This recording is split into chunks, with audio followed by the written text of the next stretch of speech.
세상을 살아오다 보니 제게도 정말 믿기지 않는 일이 생겼습니다.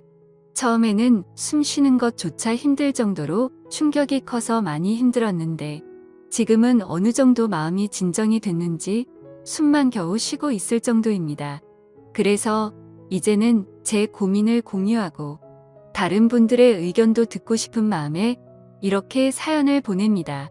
저는 올해 30살이고 아버지의 회사에서 일을 하면서 살고 있습니다. 제 아내는 저와 동갑이고 가정주부를 하고 있었죠. 아내와의 첫 만남은 5년 전 일이었고 친구의 생일 파티에서 처음 만나게 되었죠. 그날 저는 약속 장소인 강남에 있는 술집으로 가게 되었고 약속 시간보다 많이 늦게 도착을 해서 저는 급히 들어갔죠. 가게 안은 많은 사람들이 모여서 시끌벅적 난장판이더군요. 그래서 저는 조금만 앉아 있다가 축하만 해주고 가야겠다 라고 생각하면서 자리에 앉았습니다. 그런데 제가 자리에 앉은 지 10분도 지나지 않아서 술집의 문이 열리더니 정말 여신이라는 표현이 아깝지 않을 만한 그런 여성이 들어왔습니다. 누가 봐도 바로 알 수 있는 명품 백에다가 고급스러운 복장이 기티가 많이 흐르더라고요. 그래서였는지 그때 그 시끄러운 와중에도 몇몇 남자들은 저처럼 조용히 쳐다보고 있다라는 걸 느낄 정도였죠. 그때 저는 바로 그 생각이 들었습니다. 그때 당시에 그 술집에는 저희 테이블 외에도 다른 손님들이 앉은 테이블이 많았었기에 저는 속으로 제 친구의 생일 파티에 온 사람이면 좋겠다라는 생각을 했습니다. 그런데 제 바람은 현실이 되어주었고 그 여성은 제 친구에게 가볍게 인사를 하더니 제 앞쪽으로 와서 앉더라고요. 저는 낯선 사람들이 많은 자리는 별로 좋아하지 않는 성격이어서 처음에는 조금만 있다가 얼굴만 비추고 바로 가려고 했었습니다. 그런데 집으로 돌아가기는커녕 혹여나 제자리에 누가 앉을까 봐서 화장실도 단 한 번도 안 가고 저는 그 술집에서 자리가 끝날 때까지 계속 그 자리에 앉아 있었죠. 그때 당시 저는 나름대로 여유가 넘치는 편이었습니다. 어릴 때부터 부모님의 재력 덕분에 항상 부족함 없이 자랐었고 지금 생각하면 참 부끄러운 얘기지만 부모님의 힘을 빌려서 외제차를 사서 타고 다녔었죠. 그래서 그때는 철이 덜 들었었죠.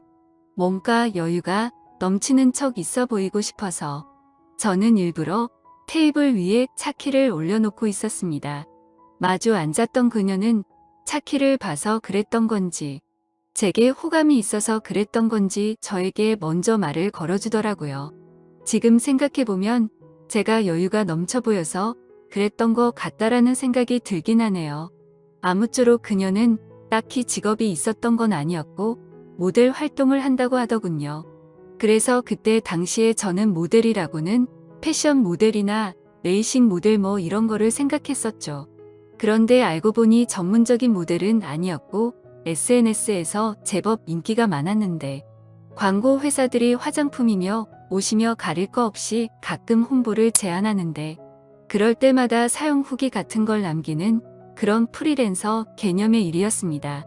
나중에 결혼 후 들어보니 잘 벌 때는 월 500 이상 대기업 직원만큼도 벌어봤었고 못 벌 때는 월 100만 원도 못 벌 때가 있을 정도였으니 수입이 일정하지가 않았었더군요.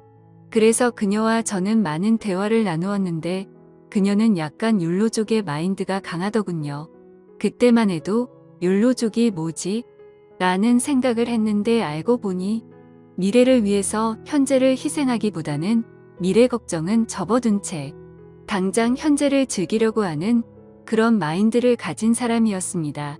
그래서 수익이 생기면 저축보다는 자신을 위해서 대부분의 돈을 지출한다고 하더라고요. 저도 그때는 제정신이 아니었던 것 같습니다.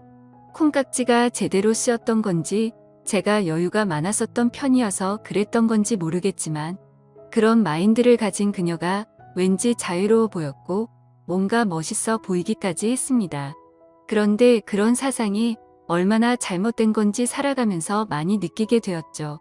아무튼 그날 저희는 서로에 대해서 많은 이야기를 나누게 되었습니다. 자연스럽게 연락처를 교환했고 따로 약속을 잡아서 또 다시 만나게 되었습니다. 외모도 외모지만 성격도 제가 꿈꾸던 이상형이라고 생각이 들었죠. 그래서 저는 남자답게 먼저 고백을 했고 저희는 교제를 시작했습니다. 저희는 서로 이 사람과는 평생을 함께해야 될 사람이다 싶을 정도로 뜨거운 사랑을 나누었습니다. 그때는 저도 제정신이 아니었죠. 그녀가 원하면 뭐든지 주고 싶었고 뒤질은 생각조차 하기가 싫더라고요. 그래서 부모님의 카드로 미친 듯이 돈을 써댔고 아내는 그런 나날을 보내면서 행복에 겨워서 지내게 되었습니다. 그 당시 저는 공무원을 준비하고 있느라 따로 직업이 없었습니다. 그냥 무의미한 대학 생활과 군 생활 이후 형편없는 삶을 살고 있었죠. 아무튼 저는 이 여자와 평생을 함께 하고 싶은 마음에 만난 지 1년도 되지 않아서 평생을 함께 하자고 프러포즈를 했습니다. 제 아내는 제 프러포즈를 받아주었고 저희는 그렇게 어리다면 어린 나이에 빨리 결혼을 하게 되었습니다. 저는 학생이라는 신분으로 결혼을 시작하게 되었고 부모님의 지원 아래에 신혼생활을 보내고 있었습니다.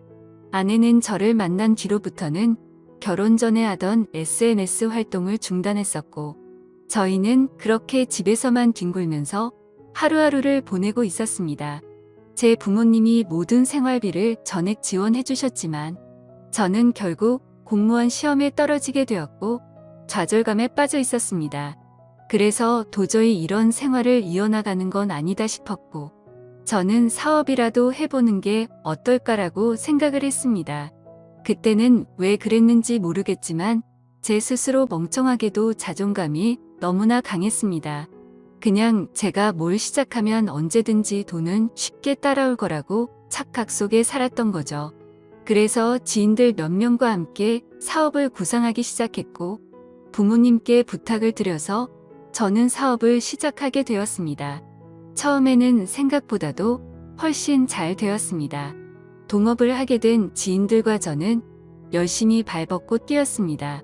그래서 이대로만 간다면 아버지를 넘어서서 훨씬 더 성공할 수 있겠구나 싶었죠. 그런데 그런 달콤한 꿈도 잠시였습니다. 왜 사업을 할 때 절대로 동업을 하지 말라고 하는지 알겠더군요. 돈 문제로 서로가 부딪히게 되더니 결국에는 사업은 엉망진창이 되었습니다. 아무래도 입장이 다 달랐었죠. 누군가는 자금을 투자했고 누군가는 발로 뛰었고 그러다 보니 굳이 서로가 필요 없는 존재로 여기게 되었고 분열이 되었던 거죠. 결국 남보다 더 못한 사이가 되면서 서로가 각자 제 갈 길을 가게 되었고 엎친 데 덮친 격으로 제가 했던 사업의 시장도 경쟁이 치열해졌습니다. 어떻게든 버티고 또 버텨봤지만 앞으로의 전망이 없다고 판단되어서 결국에는 사업을 포기하고 또다시 백수의 길을 걷게 되었습니다.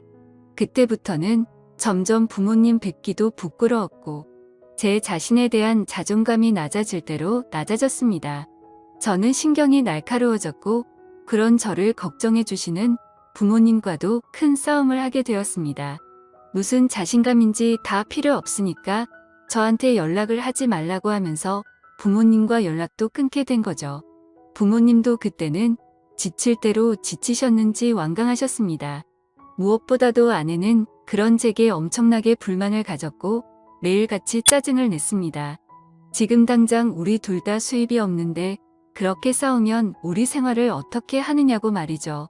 그래서 저는 쓸데없는 자존심으로 내가 어떻게든 먹여 살릴 테니까 걱정하지 말라고 했고 그날부터 할 수 있는 일은 뭐든지 했습니다.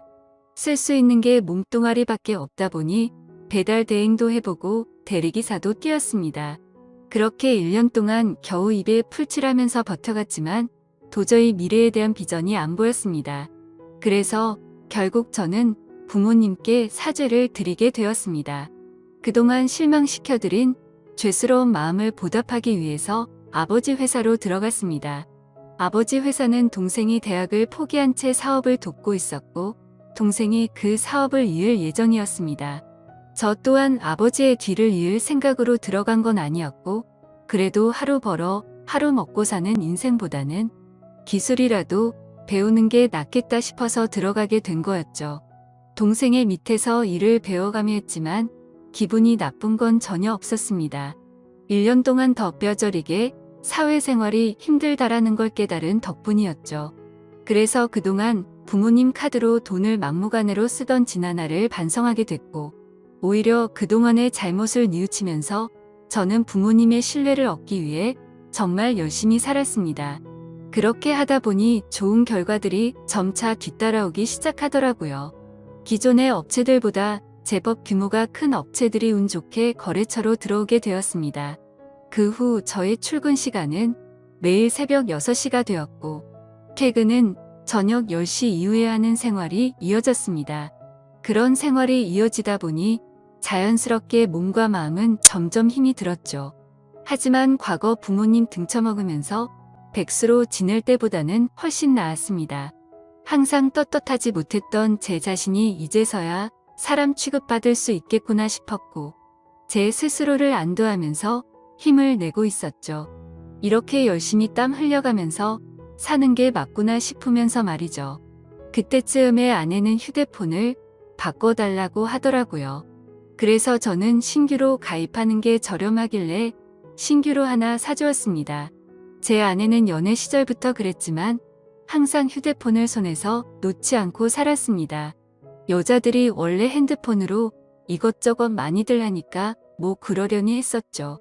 그런데 힘들게 일하고 들어왔는데도 얼굴은 마주치지도 않고 대화할 틈 없이 매일같이 휴대폰만 보고 있는 게 못마땅하긴 했습니다.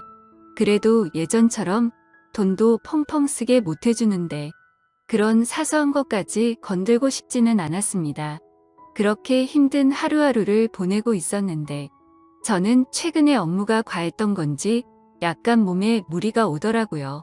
그래서 그날은 병원에 가서 검사를 받았고 영양제 주사를 맞고는 일찍 집으로 들어갔습니다. 그런데 집에 있어야 할 아내가 집에 없더라고요. 저는 아내에게 어디 갔냐고 연락을 했고 한참 동안 연락이 없었습니다.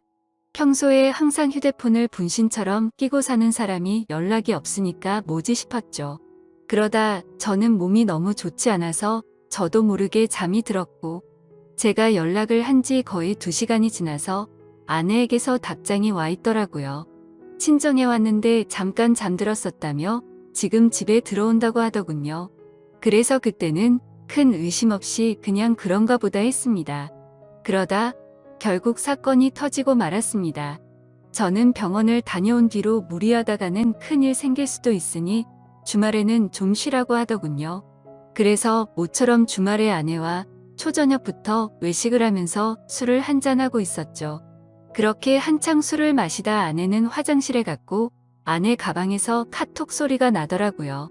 저희는 연애할 때부터 서로의 휴대폰을 보지 않기로 약속했었는데 갑자기 무슨 생각인지 저도 모르게 아내 휴대폰을 집어들어서 보게 됐습니다. 휴대폰은 잠금 상태가 되어 있었고 얼마 전에 아내 휴대폰을 사주면서 제가 등록해두었던 패턴으로 풀어봤습니다. 아직 패턴을 바꾸지 않았는지 바로 풀리더라고요. 근데 카톡 내용을 보니 나와라고 와 있었습니다. 저는 그 메시지를 보는 순간 이건 뭐지 싶었죠. 누가 유부녀인 아내에게 이따위로 말을 하나 싶었고 기분이 더러웠습니다. 그래서 상대방의 카톡 프로필을 보니 50대 정도 되어 보이는 남자의 사진이더군요. 그때부터 뭔가 의심이 됐고 급속도로 분노가 치밀어 오르더라고요. 그래서 그 남자에게 곧장 전화를 했습니다. 그 많은 사람이 있는 곳에서 소리를 질렀습니다. 나 예지 남편인데 네가 뭔데 나오라 말하고 이따위 카톡을 보내냐며 욕을 했습니다. 그러자 상대방은 말을 더듬더라고요. 죄송합니다. 앞으로 다시는 연락 안 할게요. 정말 죄송합니다. 이러더군요. 그래서 저는 뭐가 죄송하냐고 계속해서 추궁을 했죠. 근데 몇 분 동안이나 그 정신 나간 놈은 죄송합니다 라고만 할 뿐 제가 묻는 말에는 하나도 대답을 안 하더라고요. 그때부터는 더 이상 의심이 아니라 확신이 되었습니다. 아내는 잠시 후에 자리로 돌아왔고 저는 아내 휴대폰을 들고 있었습니다. 그 모습을 보고 아내는 곧바로 왜 남의 휴대폰 함부로 들고 있냐면서 짜증부터 내더라고요. 저는 헛웃음이 났고 아내에게 물었습니다. 뭐 숨기는 거 있냐고. 도대체 왜 그렇게 화들짝 놀라면서 화내냐고 물었죠. 아내는 휴대폰을 가져가서 자신에게 온 카톡 내용을 봤는지 잠시 생각하더니 말하더군요. 설마 오해하는 건 아니지? 라며 예전에 광고 의뢰하셨었던 사장님인데 연락이 온 거라고 하더라고요. 그래서 저는 너는 아는 사람한테 문자를 그따위로 보내는 사람 봤냐고 물었습니다. 그러자 아내는 그러게. 이 사람 제정신이 아닌가 본데? 라며 시치미를 떼더군요. 저는 말했습니다. 내가 이미 그 사람한테 전화했고 그 사람이 다 인정하고 사과까지 했는데 끝까지 거짓말하려고 하냐고 말했습니다. 외도를 했다고 듣지는 않았지만 일부러 아내를 떠보려고 그렇게 말해봤습니다. 그러자 아내는 통화 내역을 확인하더니 조용히 있다가 미안하다고 하더라고요. 제발 그 말이 나오지 않기를 바랬습니다. 그냥 단순한 착각이길 바랬고 그 대답을 듣는 순간 피가 거꾸로 솟더라고요. 이게 미안하다고 될 일이냐고 말했고 그동안 있었던 일에 대해서 솔직하게 말하라고 했습니다. 지금부터 거짓말 하나라도 하면 연락 온 그놈 당장 찾아가서 다 엎어버리고 네가 한 짓도 너희 친정에 가서 다 말한다고 했죠. 그러자 아내는 그동안 있었던 사실을 말했습니다. 아내도 처음부터 이러고 싶지 않았답니다. 제가 배달 대행에 대리기사까지 하면서 한창 힘들게 지내던 때 자신도 도움이 되고 싶은 마음에 다시 SNS를 시작하게 되었다고 하더군요. 그런데 한참을 쉬어서 그런지 예전처럼 광고가 들어오지 않았고 이 남자에게서 메시지가 왔다고 하더라고요. 그냥 딸을 잃어서 너무 그리워서 그런데 만나서 밥만 먹어줄 수 없겠냐며 부탁을 들어주면 30만 원을 준다고 했다더군요. 그래서 혹시라도 이 남자가 헛짓거리하면 바로 경찰에 신고를 할 생각을 가졌고 밥만 먹고 30만 원이나 챙기자 싶어서 나갔답니다. 그런데 그 사람은 아주 젠틀했고 약속대로 밥만 먹었는데도 30만 원을 줬답니다. 그렇게 만남을 몇 번 더 이어가다 보니 지금까지 연락을 주고 받았다고 말하더군요. 저는 단도직입적으로 물었습니다. 그래서 어디까지 간 거냐고 물었죠. 아내는 엄청 놀라면서 절대로 그러지 않았다고 하더라고요. 저는 또 아내를 떠봤습니다. 제발 아니길 바라는 마음으로요. 너 지금 또 거짓말 하냐고 그 남자한테 이미 다 들었다고 하니까. 아내는 갑자기 눈물을 흘리면서 진짜 미안하다면서 당신이 너무 힘들어 보여서 그랬다네요. 그런 모습을 보니 숨이 막혔고 어디서부터 어떻게 잘못된 건지 머리가 띵하더라고요. 그때부터는 저도 미친 듯이 말을 내뱉었습니다. 네가 이따위로 내 뒤통수를 치냐며. 내가 힘들어서 그랬던 거면 여지껏 그 더러운 돈 받은 거 어디 갔냐고 했습니다. 아무 대답도 없더라고요. 도저히 이해가 되지 않았습니다. 제가 힘들어 보여서 그랬다더니 그 더러운 돈으로 뭘 했을지 뻔히 보였죠. 저는 도저히 그 자리에서 같이 얼굴을 마주할 자신이 없어서 일단 집으로 꺼지라고 하고는 저는 그 자리를 떴습니다. 그날 이후로 저는 밥은 하루에 한 끼도 제대로 먹지도 못하고 억지로 먹어도 심각한 스트레스 때문인지 전부 토하게 되었습니다. 며칠이 지나서 아내를 불렀습니다. 아내는 별로 힘든 것도 없었는지 별로 달라진 모습이 없더군요. 제 모습을 보자마자 왜 이렇게 말랐냐면서 자신이 정말 미안하다고 하더라고요. 저는 아내에게 말했습니다. 너는 돈이 그렇게 좋냐고.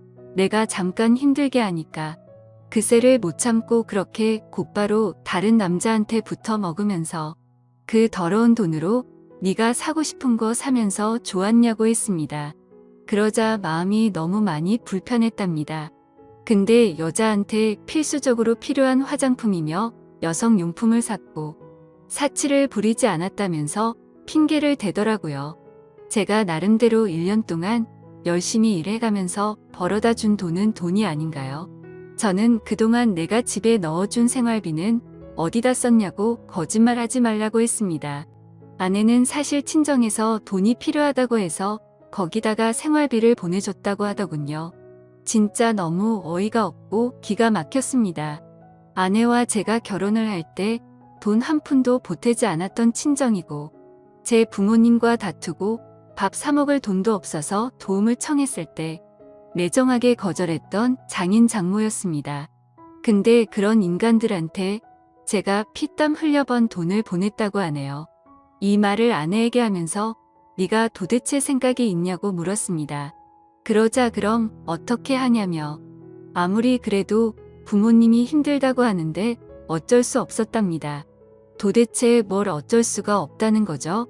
제가 돈 10원도 못 벌어 온 것도 아니고 충분히 먹고 사는데 문제는 없었는데 그 돈을 홀라당 친정에 보내주고는 화장품이며 여성용품 사려고 돈 많은 남자한테 붙어 먹었다는 걸 어떻게 이해해야 하죠? 솔직히 아내의 친정도 심각한 문제입니다.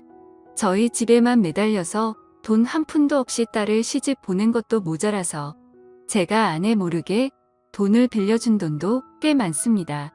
그때 당시에는 제가 사랑하는 아내의 식구들이었고 당장 너무 힘들다고 하는데 어쩔 도리가 없었죠. 그렇게 한 번만, 또 한 번만, 마지막으로 한 번만 이런 식으로 보내준 금액만 5천만 원이 넘습니다. 막상 아내의 얼굴을 마주하고 있으면 마음이 또 약해지는 것 같기도 하고 이런 제 자신이 정말 저도 답답하고 화가 납니다. 남들이 이런 고민을 갖고 있으면 남자가 진짜 바보 같은 놈이구나 했을 겁니다. 그런데 막상 제게 이런 일이 생겨버리니 아닌 걸 알면서도 단호하게 내쳐지지가 않네요. 아내는 계속 울고 불며 미안하다고 절대로 두 번 다시는 이런 일 없을 거라고 믿어달라면서 빌고 있는 상황입니다. 저는 이게 돌이킬 수 없는 일이기에 아내가 너무 천박하다는 생각을 하면서도 어떻게 해야 할지 도저히 모르겠습니다. 제가 아내를 믿어준다고 하더라도 아내가 그 늙은 남자와 있었던 상상들을 계속해서 하게 될 텐데 이 만담이 유지될 수가 있을까요? 정말 어떻게 이렇게 한순간에 처참하게 모든 게 무너져 내릴 수 있는지 제게 닥친 가혹한 현실이 너무 힘이 드네요. 인생이란 참 어렵고 힘든 것 같습니다. 이런 걸 고민이라고 사연을 올리는 제가 멍청한 거 저도 잘 알지만 욕보다는 현명한 말씀을 부탁드리겠습니다. 감사합니다.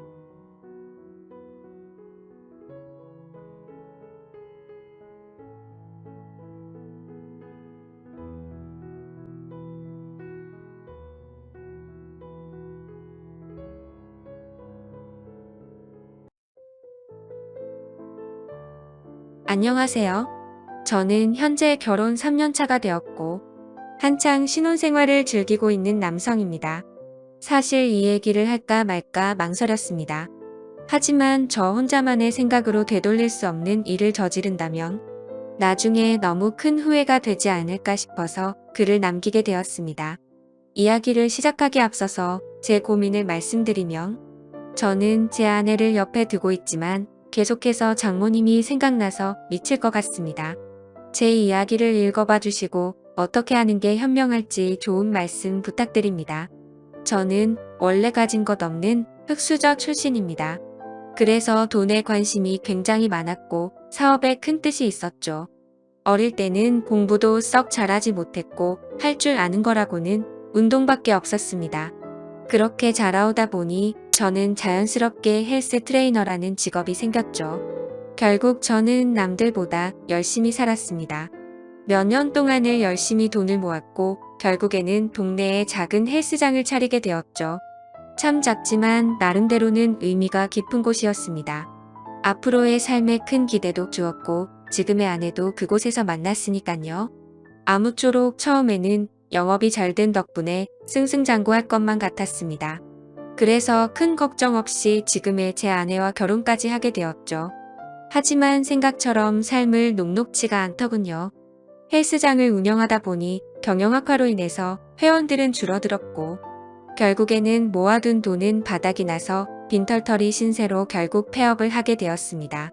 정말 앞날이 깜깜했고 스트레스로 탈모까지 진행될 정도로 너무 많이 힘들었습니다.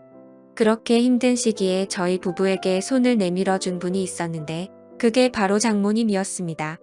그때는 일단 당장 저희가 살던 집을 정리해서 빚을 다 갚았고 당장 마땅히 갈 곳이 없어서 숙박업소에 전전긍긍하던 시절입니다. 그런 저희 소식을 듣게 된 장모님이 연락이 오시더군요. 장모님 댁에서 함께 살면서 다시 시작하는 건 어떻겠냐고 말씀을 해주셨습니다. 저는 그 말씀에 너무 감사한 마음이 컸지만 오히려 제 아내는 장모님 댁에 들어가는 것을 반대하더군요. 사실은 아내가 반대할 만한 이유가 있었습니다.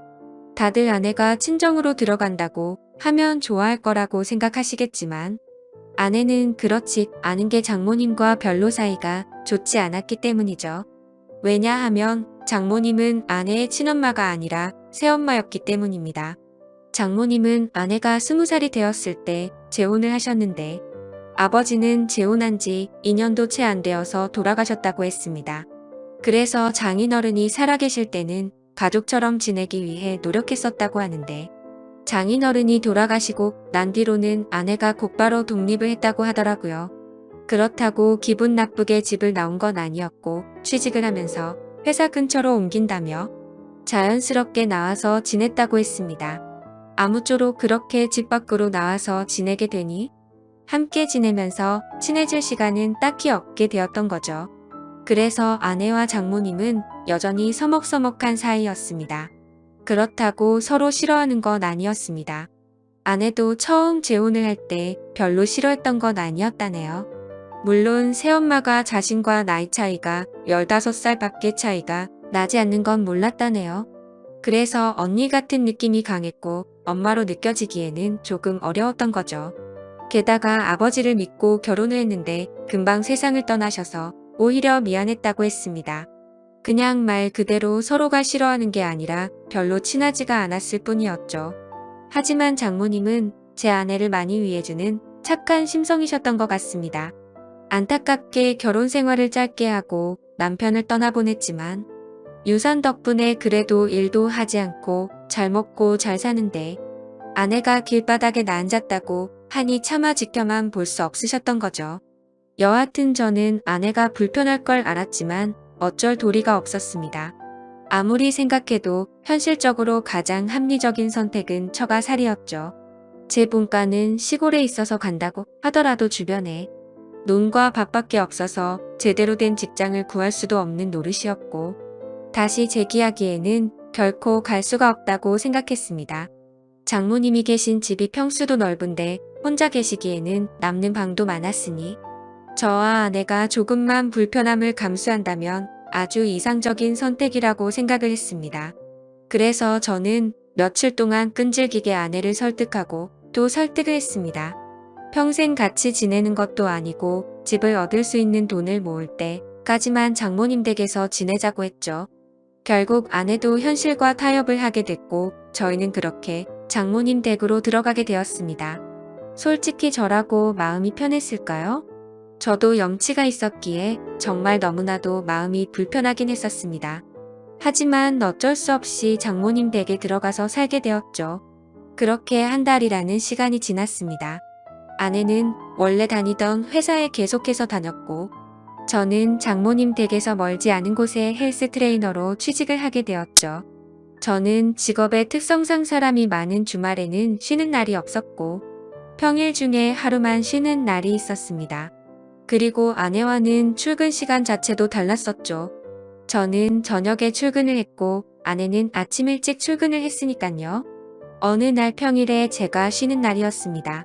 저는 오랜만에 쉬는 날이어서 마음 편하게 산책이나 할 겸 동네 공원에 가서 가볍게 조깅을 하고 집으로 들어왔습니다.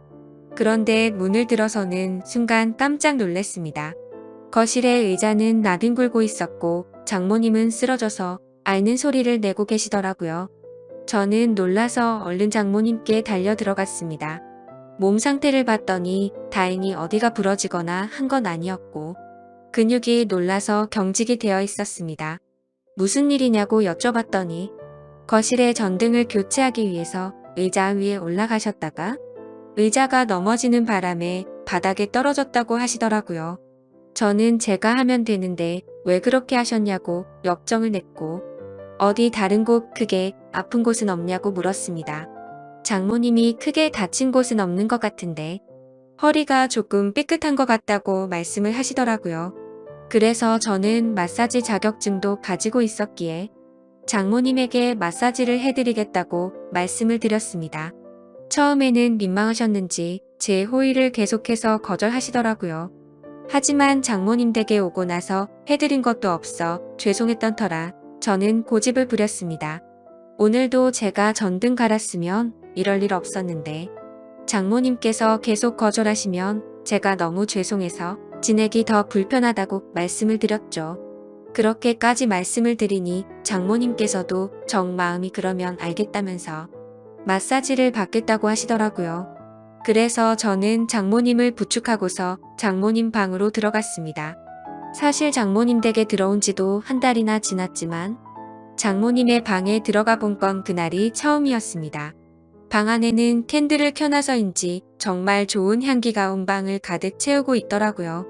그렇게 향을 맡으며 장모님을 봤더니 뭔가 기분이 묘해졌고 아차 싶었습니다. 장모님과 저는 다른 집 장모 사위처럼 나이차가 그리 많지 않다는 걸요. 아내는 저보다 연하였고 장모님은 저보다 겨우 10살밖에 많지 않았다란 걸 잊고 있었습니다. 사실 사회에 나가서 보면 장모님은 40대 초중반의 나이 많지 않은 나이였고 나이를 모르고 보면 30대 중후반으로 보일 만큼 동안이셨죠. 제 입장에서는 항상 장모님으로 대했고 생각했기에 애써 외모에 대한 객관적인 생각을 하지 않았을 뿐 미모도 훌륭하셨죠. 그리고 무엇보다도 장모님은 장인어른과 결혼 전에 요가 강사를 하셨었기에 지금까지도 관리를 잘하고 계셔서 몸매는 솔직히 제 아내보다도 훨씬 좋은 것 같았습니다. 아무튼 저는 엎드려 있는 장모님을 보니까 순간 수많은 생각들이 스쳐 지나갔지만 정신을 차리고 마사지를 해드리기 시작했습니다. 한참 마사지를 해드리다 보니 아무 말 없이 조용히 계시던 장모님은 마사지를 왜 돈 주고 받는지 알겠다고 처음으로 말씀을 하시더군요. 그리고는 저에게 여기저기 아픈 곳을 알려주셨고 저는 허리뿐만이 아니라 평소에 불편하시다고 한 곳을 전체적으로 마사지를 해주었습니다. 오랜 시간 동안 마사지를 해드리면서 조용히 마사지만 했던 건 아니었고 자연스럽게 장모님과 저는 많은 이야기를 나누게 되었습니다. 사실 그동안 저는 염치 없이 처가 살이를 하는 입장이라 장모님께 함부로 말도 붙이지 못했고 약간은 내성적인 성격이신 장모님도 제게 그다지 말을 먼저 붙이지는 않으셨었죠. 그런데 마사지를 받으면서 한마디씩 하다 보니 점점 편해지셨는지 장모님은 평소에 볼 수 없었던 수다스러운 모습들도 보이셨고 소리내어 웃으시기까지 하더라고요. 저도 뭔가 장모님과 한층 더 가까워진 것 같아서 기분이 좋았고 오랜만에 즐겁게 수다를 떨다 보니 시간 가는 줄 모르고 계속 마사지를 해드렸습니다. 그렇게 그날 이후로는 아내가 출근을 하고 제가 출근하기 전까지 남는 여유 시간에는 장모님에게 마사지를 해드렸습니다. 그러다가 문득 드는 생각이 있었죠. 마사지를 해드리면서 느꼈지만 정말 장모님은 40대 몸매라고 하시기엔 믿어지지가 않았죠. 솔직히 눈 감고 마사지를 하면 20대라고 해도 믿을 정도였으니깐요. 하지만 감히 장모님에게 결코 그런 생각을 해서는 안 된다고 정신줄을 바로잡고는 했습니다. 여하튼 거의 매일같이 장모님께 마사지를 해드리다 보니 장모님과 저는 급속도로 친해지게 되었죠. 그러다 보니 장모님은 평소와는 다른 모습들을 많이 보여주더라고요. 평소 장모님은 내성적이신 성격에 말도 없고 조용한 분이신 줄 알았는데 점점 말씀도 많아지셨고 장난도 많이 치시는 모습이 보이더군요. 나이와 맞지 않게 티 없이 맑은 그런 해맑은 성격이라고 느꼈습니다. 장모님은 최근에도 어떤 남자가 자기에게 연락처를 물었는데 거절했다는 이야기부터 시작해서 장인어른을 처음 만나게 되었던 이야기들과 갑작스럽게 떠나보내고 슬펐던 이야기들까지 제게 숨기는 거 없이 말씀을 해주시더군요. 그러다 한 번은 저에 대해서 말하는 것이었습니다. 처음에 제 아내가 저를 데리고 장모님께 인사를 드리러 왔을 때 다른 건 몰라도 제 몸을 보고 아주 마음에 들었다고 말씀하시더라고요. 제가 너무 듬직해 보였고 몸 좋은 사람들이 자기 관리를 잘하는 사람이라고 생각한다며 저의 첫인상을 정말 좋게 보셨다고 말씀을 해주시더라고요. 그러다 장모님은 저에게 짓궂은 농담을 던지셨습니다. 그런데 자신의 경험상 이렇게 몸 좋은 사람들 중에 밤에는 힘을 못 쓰는 사람이 허다해서 걱정이었는데 이틀 전에 그 걱정을 덜게 되셨다고 하더라고요. 저는 무슨 말인가 생각을 한참 하다가 깜짝 놀랐습니다. 이틀 전이라면 아내와 제가 일세를 갖기 위해서 사랑을 나눴던 날이었습니다. 그렇다면 저와 아내가 사랑을 나누는 소리를 장모님이 다 들으셨다는 건데 저는 민망하기도 하고 부끄럽기도 해서 아무 말도 못하고 있었죠. 그러자 장모님은 갑자기 웃으시면서 부부 사이에 당연한 일을 한 건데 그렇게 부끄러워하지 않아도 된다고 말씀을 하시더라고요. 그러시고는 제 아내가 부럽다고 말씀을 하셨습니다. 자신은 지금 혼자 지내게 된 지도 벌써 많은 시간이 지나다 보니 외롭다고 하시더군요. 그러다가 장모님은 갑자기 제 팔뚝을 어루만지시면서 이런 튼실한 팔뚝을 가진 남자가 곁에 있다는 건 정말 부러운 일이라고 말씀을 하셨죠. 그날 이후부터는 장모님의 장난스러운 스킨십은 계속되었습니다. 저도 기분이 썩 나쁘지는 않았죠. 솔직히 말해서 좋다고 생각도 했었습니다. 하지만 이러다가는 큰 일이 벌어지겠다고 생각을 했고 장모님에게는 저의 근무 시간이 바뀌었다고 거짓말을 했습니다. 그날부터는 저는 아내와 함께 출근을 하게 되었고 아내가 퇴근하는 시간을 맞춰서 같이 집으로 들어갔었죠. 그렇게 저는 가정의 평화를 위해 장모님과의 거리를 두기 시작했습니다. 장모님도 제가 아내와 함께 있으니 둘이 있을 때처럼 함부로 장난을 치지는 못하셨고 별 탈 없이 시간이 흘러가고 있었죠. 그러다 며칠 뒤 저는 아침에 아내와 함께 출근을 하기 위해 집 밖으로 나왔고 마땅히 갈 곳이 없어서 집 근처 커피숍에서 휴대폰을 하면서 시간을 보내고 있었습니다. 그런데 갑자기 장모님에게 전화가 오더군요. 무슨 일이지 싶어서 전화를 받았더니 장모님은 제게 어디냐고 물으시더라고요. 저는 지금 헬스장에서 일을 하고 있다고 했죠. 그러자 장모님은 요즘 헬스장에서는 무슨 커피도 파냐고 묻더라고요. 저는 그 말에 무슨 말을 하시는 거지 싶어서 고개를 들었더니 커피숍 입구 쪽에서 저를 노려보고 있는 장모님을 발견하고 말았습니다. 그리고는 장모님은 아무 말도 안 하시고 전화를 끊으시고는 밖으로 나가버리셨죠. 그날 이후로는 정말 집안 분위기가 엉망진창이 되었습니다. 그렇지 않아도 서먹서먹한 분위기였는데 그때부터는 한기까지 느껴질 정도였죠. 그래서 저는 하루하루가 바늘방석에 앉아서 생활하는 것처럼 너무 많이 불편했었습니다. 그렇게 불편한 나날을 보낸 지도 몇 주가 지나갔고 아내는 회사 워크숍이 있어서 1박 2일로 자리를 비운다고 하더군요. 저는 어색한 걸 너무 싫어하는 성격이라 솔직히 그때부터 너무 초조했고 미칠 것 같았습니다. 차라리 친구들을 만나서 밤새도록 술이나 먹고 들어올까부터 시작해서 여행이라도 다녀온다고 할까 등 수많은 여러 가지 생각을 했지만 아내가 자리를 비울 때 기회다 싶어서 같이 자리를 비우면 일을 더 악화시킬 것 같아서 차마 그런 방법을 선택할 수는 없겠더라고요. 그래서 저는 장모님과 이런 불편한 관계로 계속해서 지낼 수는 없는 노릇이었기에 결국 정면 돌파를 하기로 마음을 먹게 되었습니다. 저는 아내가 워크숍을 간 날 삼겹살과 소주 등 장모님께서 좋아할 만한 것들을 잔뜩 사들고서 집으로 들어갔습니다. 장모님의 방 문을 노크하면서 장모님께 그동안 죄송했다며 함께 먹자고 말씀을 드렸죠. 하지만 제게 많이 화가 나신 장모님은 대꾸도 하지 않으시더라고요. 그래서 저는 간곡히 계속해서 부탁을 드렸고 결국에는 장모님은 제 성화에 모시겨 식탁에 앉으셨습니다. 저는 열심히 고기를 구워서 쌈도 싸드렸고 장모님의 잔이 비지 않도록 소주도 계속 채우면서 허심탄회하게 이야기를 시작했습니다. 장모님께서는 장난이라고 제 몸을 계속 만지시는데 솔직히 저한테는 정말 부담스러운 일이었다고 했죠. 그러자 장모님은 그게 그렇게 싫어서 거짓말까지 하고 그랬냐고. 그냥 싫으면 싫다고 하지 그랬으면 굳이 안 했을 텐데 왜 이상한 사람을 만드냐고 화를 내셨습니다. 저는 또 화가 나신 장모님을 보면서 당황한 나머지 사실 싫어서 그랬던 것 아니었다고 했죠. 그런데 그 말을 하자마자 아차 싶었습니다. 장모님은 곧바로 싫은 게 아니면 뭐냐고 물으셨습니다. 이런 말씀드리기 그렇지만 사실 장모님께서 저를 만지실 때마다 좀 느낌이 이상했다고 했죠.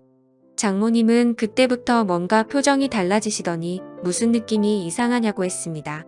그래서 저도 술도 취했겠다. 그동안 억울했던 마음도 있었던 터라 생각 없이 말을 내뱉기 시작했습니다.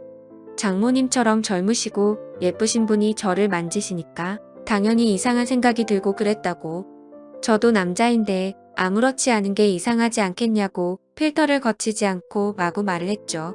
그 말을 하는 순간 분위기는 순식간에 얼어붙어 버렸고 그 대화를 마지막으로 장모님과 저는 그냥 연신 술만 마시기 시작했습니다. 그래서 저는 분위기를 만회하고자 장모님에게 시덥지 않은 농담을 던지기 시작했지만 분위기는 쉽사리 나아지지 않더라고요. 그렇게 술만 연신들이 붙다 보니 저도 모르게 정신이 왔다 갔다 할 만큼 술이 올라오기 시작했습니다. 근데 갑자기 장모님은 실수로 옷에 음료수를 쏟게 되셨고 옷을 갈아입고 오신다고 하더니 방으로 들어가셨습니다. 그래서 저는 혼자서 술을 계속 마시고 있었죠. 그렇게 몇 분이 지나서는 장모님 방에 문이 열려서 고개를 들었는데 저는 깜짝 놀라서 들고 있던 술잔을 놓쳐버릴 뻔했습니다. 장모님은 차마 입에 담지 못할 그런 복장으로 갈아입으시고는 저에게 다가와서 조용히 말했습니다. 나 지금 많이 취해서 기억이 하나도 안 날 것 같아. 너도 그렇지 않냐며 제게 묻더라고요. 저도 술에 취한 나머지 그렇다고 고개를 끄덕였습니다. 그랬더니 장모님은 갑자기 제게 다가오셔서는 우리 오늘은 기억에서 지우자 하고는 저를 끌어안았습니다. 장모님과 저는 그렇게 술에 취해서인지 무언가에 홀렸던 건지 결코 돌이킬 수 없는 실수를 저지르고 말았던 겁니다. 다음 날 아침 숙취로 인해 두통을 겪으면서 일어났는데 순간 어제 있었던 일이 생각나면서 너무 두려웠죠. 저는 장모님이 깰까봐 조용히 밖으로 나와서 평상시처럼 식탁을 치우고 샤워를 했습니다. 제가 샤워를 하던 중에 장모님도 일어나셨는지 평상시와 다름없이 제가 먹을 아침을 차려주셨습니다. 그날부터 저와 장모님은 더 어색한 사이가 되었습니다. 마주칠까봐 서로가 서로를 피하는 듯한 느낌이었죠. 그렇게 며칠이 지나게 되었고 장모님은 따로 아내를 부르더니 통장을 하나 건네주었습니다. 좋은 집은 아니어도 오피스텔 보증금 정도는 될 것 같다면서 줬다고 하더군요. 그렇게 그날 이후로 저와 아내는 장모님 댁에서 나오게 되었고 새로운 오피스텔을 얻어서 지내고 있습니다. 그로부터 벌써 한 달이라는 시간이 지났습니다. 정말 그날 일은 잊으려고 무던히도 애써봤고 사실 금방 잊혀질 거라고 생각했습니다. 그런데 제가 정말 미쳐버린 건지 그날 있었던 일이 너무 생생하고 그립다고나 할까요? 정말 제가 이래서는 안 되는데 제 아내를 옆에 두고서 저는 장모님이 계속해서 생각나서 미쳐버릴 것 같습니다. 차마 이런 생각을 하는 것조차 욕을 먹어 마땅한 그런 일인 걸 잘 알지만 사람 마음이라는 게 수학 공식처럼 답이 정해져 있는 게 아니잖아요. 장모님의 얼굴을 한 번 더 보고 나면 제 마음이 착각을 했구나 생각할 수도 있을 것 같은데 용기를 내서 장모님에게 연락을 하는 게 맞을지 어떻게 해야 할지를 잘 모르겠네요. 다른 분들이라면 어떻게 하실 것 같으신가요? 그냥 얼굴만 보는 건데 크게 문제가 되진 않을 것 같고 연락을 해보는 게 맞을까요? 아니면 지금처럼 계속 참아가면서 살아가는 게 맞을까요? 부디 현실적인 답변 부탁드리겠습니다. 감사합니다.